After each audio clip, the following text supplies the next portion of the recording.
اگه حوصله غذا درست کردن نداری، این دستور بهترین راه حله. با اکوکوک همراه باشید.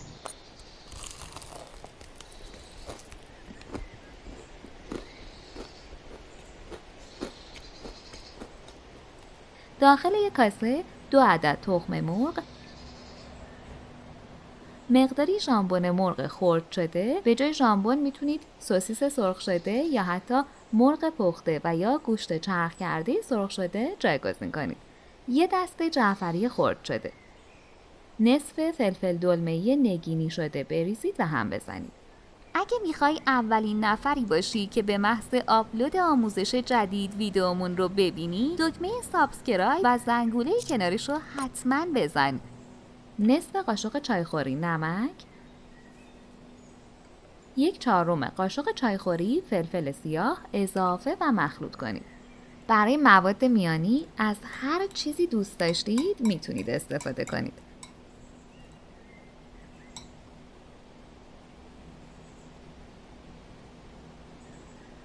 داخل تابه کمی روغن بریزید. با فرچه پخشش کنید.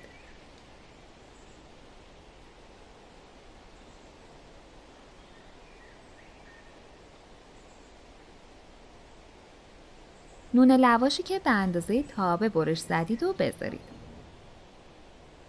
مواد آماده شده رو بریزید.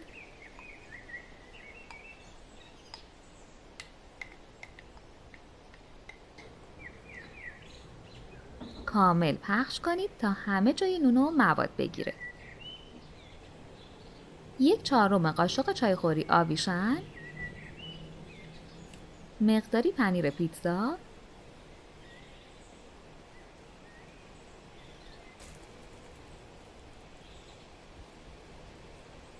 یه لایه دیگه نون لواش بذارید و اجازه بدید سرخ بشه.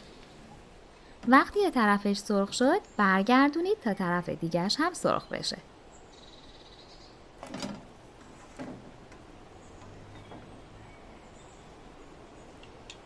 برش بزنید.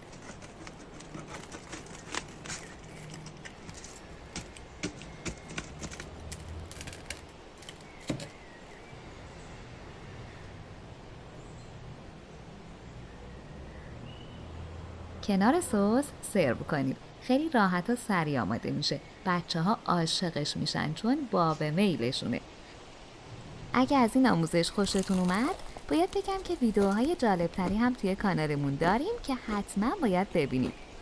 لطفاً برای حمایت از ما لایک و سابسکرایب رو فراموش نکنید.